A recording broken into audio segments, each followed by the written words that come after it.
Welcome to the Beverly Hills Plastic Surgery Podcast. Dr. J. Calvert, I am here with Dr. Millicent Rovelo. Hello, how are you? I'm doing great. Millicent, how are you? I'm doing wonderful, thank you. You know, we never went over your credentials. Oh. Like, why are you allowed to be on this podcast? Because I am a fellow plastic surgeon, as you are. So tell us about your training. So my training started here in Los Angeles. I went to college at UCLA. I did my medical school at USC. I took a little... UCLA is a pretty decent college. UCLA, it's okay. It's pretty good. Yeah, it's not USC, but you know. Yeah, well. All right, no, it's really good. So, and then where? And then I went across country, went to Louisiana for 5 years and did my general surgery training out there. And then I came back and did... There's nothing like Cajun general surgery. It was good. One day we're going to do a charity hospital breakdown. The stories are pretty impressive, and I have to say, I am so thankful for my training out there because that was their goal. Their goal was to churn out well-trained surgeons that could operate and could do anything. Like, that was their one solid And that goal. is you. And that's what I got. For sure. So, did my general surgery, came back here to Los Angeles to do my second residency in plastic surgery back at USC. And then once I completed my residency, I sat my boards, passed my boards, and now I'm in practice. You are a board-certified plastic surgeon. Yes, sir. Certified by the American Board of Plastic Surgery. That is correct. That's very different than some of the other board certifications out there. So yes, there are a lot of boards out there, but really the ones that you want to make sure you're looking for are boards that are a part of the American Medical Board of Specialties. That's sort of the overlying ruling government of all boards. American Board of Medical, Yes. ABMS. Yes, Right. that's what it is. Yes. And they sort of make sure that the boards that they have under their umbrella are legitimate boards and not just something you can get, during a weekend course. But let's break it down what these boards really are. They are private corporations. Yes. They are not government sanctioned, but No. the government responds to them. Right. Like they are almost government regulators in a way. Yes. They are self-regulated, self-tested, self-managed private corporations that are essentially a group of overseers to who is at the standard considering Correct. considering a surgeon's or a medical doctor's certification. Correct.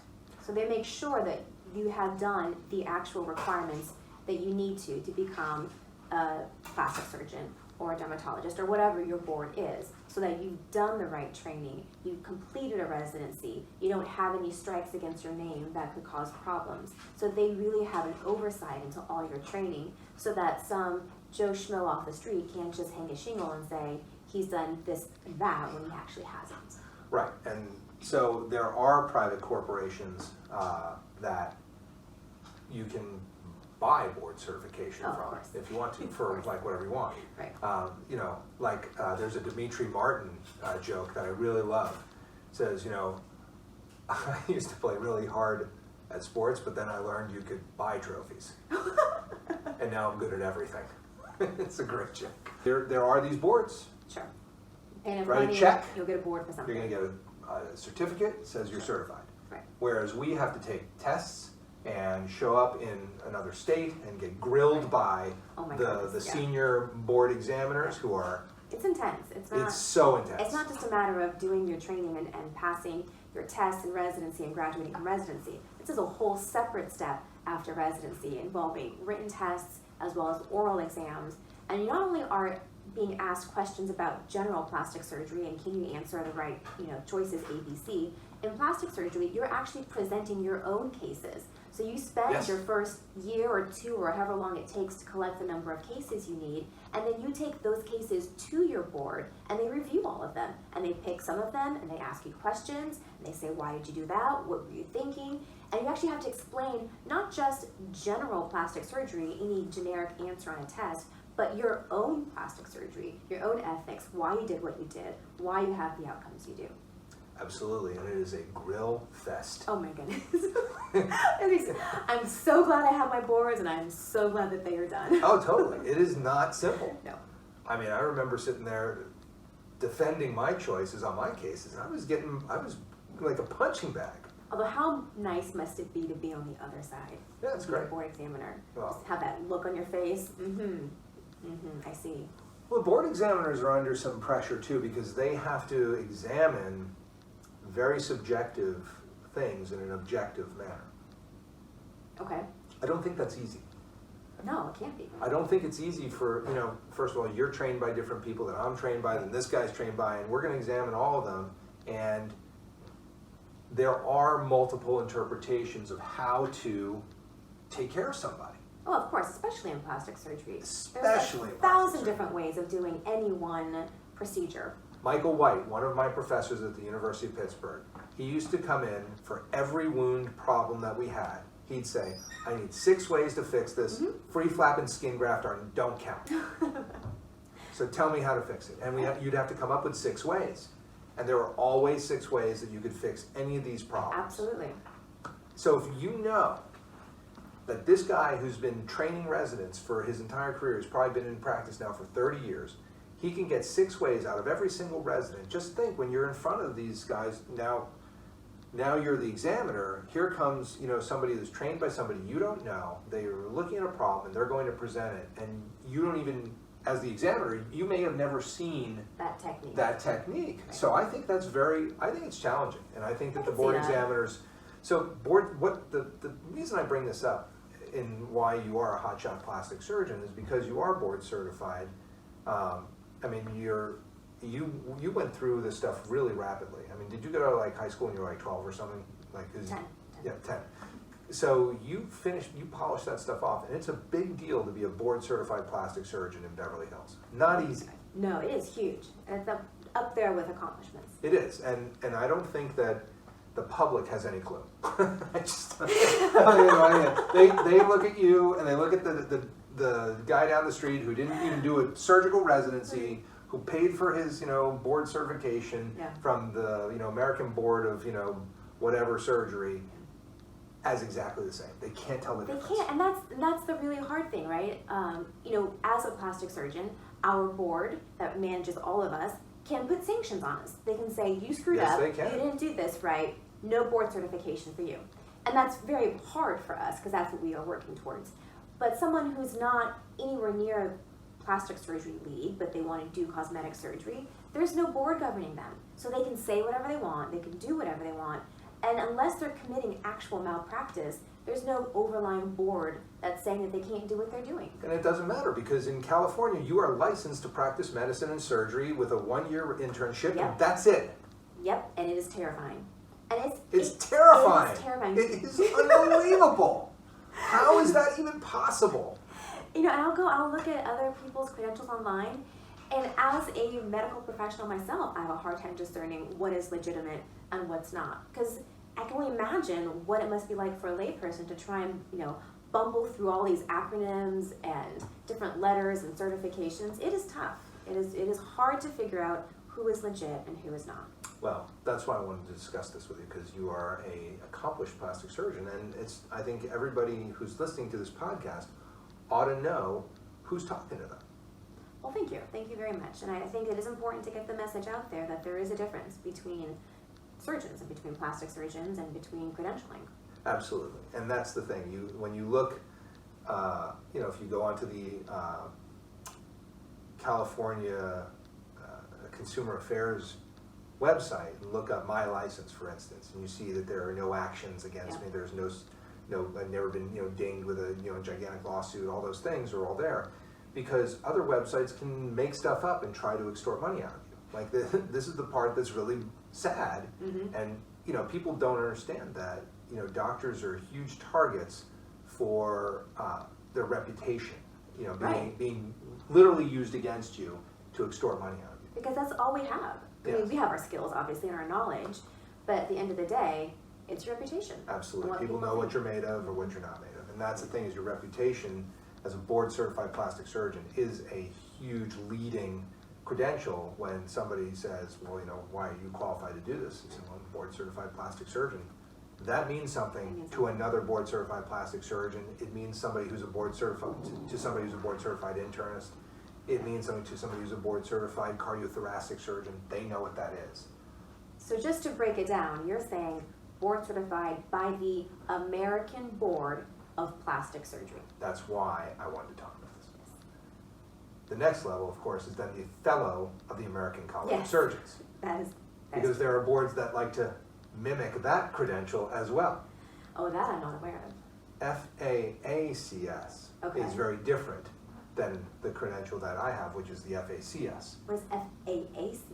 the Fellow of the American Academy of Cosmetic Surgery. Is I didn't even know that existed. for a couple $1,000 you can get one. Oh, good grief. So don't worry about becoming a Fellow of the American College of Surgeons. You just add an extra A, it's bigger anyway at the end of your name, and tag it right on there. Oh, that's so sad. But, you know, the Fellow of the American Academy, I'm not dissing the American Academy of Cosmetic Surgeons, by the way. I actually think that that credential has some legitimacy to it, because they're not just gonna give it to you. They have a little bit different approach, but if we wanted to be Fellows of the American Academy of Cosmetic Surgery, we could be. There are criteria you have to meet, and you can get it done. But you don't have to be a board-certified plastic surgeon to do it. You have to partake in cosmetic surgery, show cases, Right. stuff like that. Right. The credential that I have, which is the Fellow of the American College of Surgeons, which will be next for you, means that my practice has been vetted by surgeons from other specialties. Right. Very different. And I think that that credential counts for something. Oh, I think so too. I mean, that's why we're doing it. I mean, I think the American College of Surgeons is really important. I pay my dues every Yep. year. Been a member since I was an intern. That's right. Yeah. So, and now you'll have to go and do all that fun stuff again and sit in a room with Next 12 year. other people. Yep. Oh, are you doing it next year? Mhm. Well, that's good. So you have your app in already? Yeah, it's done. Did I write something for you for it? You will be. They will be contacting you. I got it. Okay. I should Say probably something do that. nice, yeah. Yeah, she's alright. Yeah, she's nice. She's alright. No, I definitely will do something next week, for sure. No, you want to be, I think that is a really important credential.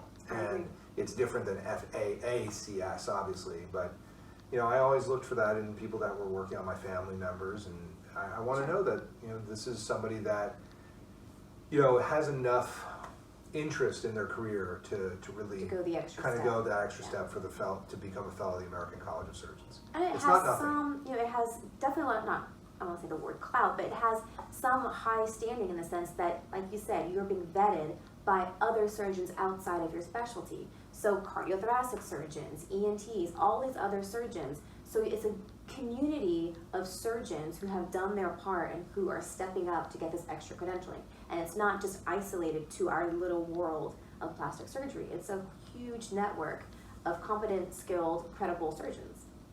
Absolutely. Yeah. Could have said it better myself. Well, I think we were going to talk about neck lifts. Yeah, But that's- somehow I got off into your credentials because I thought it was really important. That went down a rabbit hole. You know, now we're 13 minutes into this thing, and we got to come back around, I guess. I mean, I think that's the fun part about this podcast. I really want people who are listening to understand, like, we will be happy to take your questions through direct message. We'll be happy to, you know, hear from you on, you know, our own websites. You know, Dr. Rovelo's website is RoveloPlasticSurgery.com. .com. I'm drcalvert.com. And we also have on Instagram, we have a direct message you can send us through Beverly Hills Plastic Surgery Podcast. It's something like that. I think that's the handle. It was too long to fit in there, but I think it's Beverly Hills Plastic Surgery Pod. Okay. But we are here to answer questions. We want to help We love questions. people understand what they're getting into with plastic surgery. It's safe, it's effective.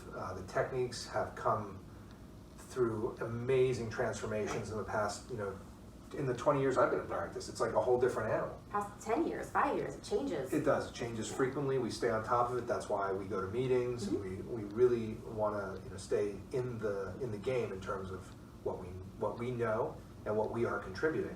Right, absolutely. Speaking of which, when's our paper getting published? Did you hear from these people I yet? have not. I resubmitted What's up with the it ASJ? about a month and a half ago. I think there needs to be. I know, I was just gotta thinking make a about phone that call. last night. I was like, what happened to that paper? So we submitted a paper for publication on harvesting of rib cartilage through a breast operation Right. to use the rib cartilage for revision rhinoplasty. And that paper is hopefully going to get published. Pending.